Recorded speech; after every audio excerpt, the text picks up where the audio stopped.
dodamies uz Haridvāras Šantikuņš ašramu. Paskatīties, vai tur ir vietas palikšanai.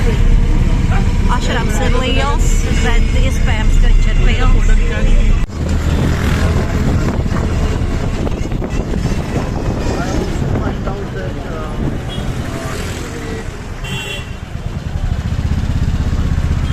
Čārīt uzreiz sagaidīja šis te bramīns, kas iet pa priekšu. Šis ir Šantikuņš ašrams. Ar tuktuku mēs braucām, es nezinu, kaut kādu stundu, pusotru.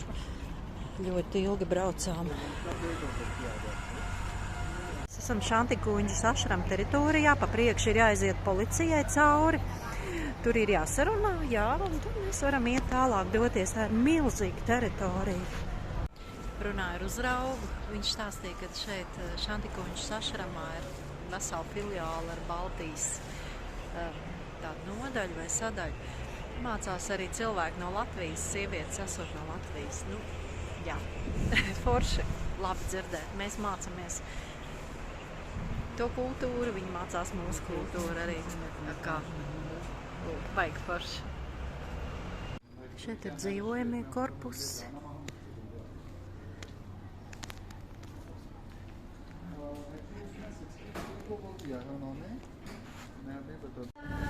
Meditācija vieta.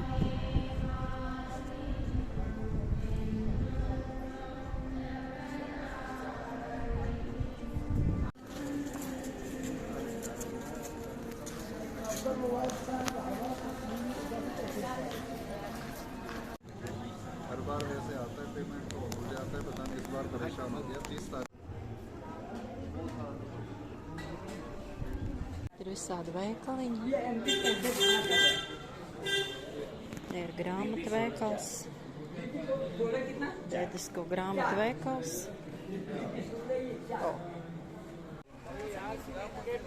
Šī ir kaut kāda meditācijas vieta.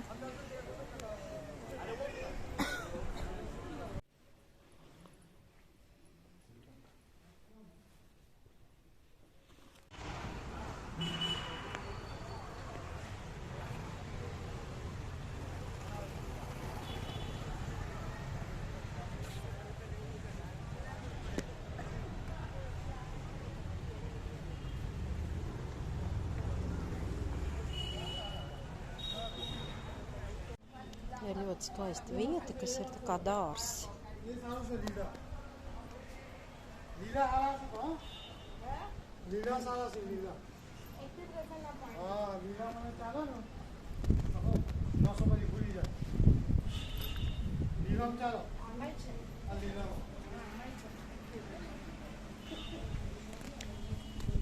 Dažādiem augiem.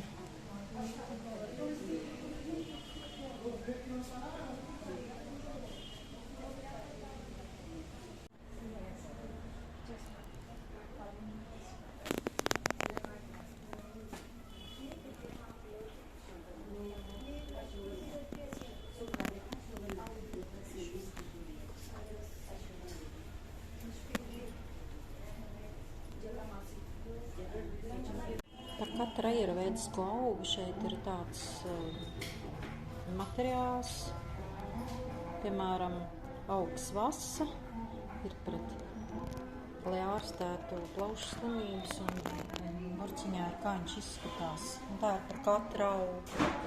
Par katru augu.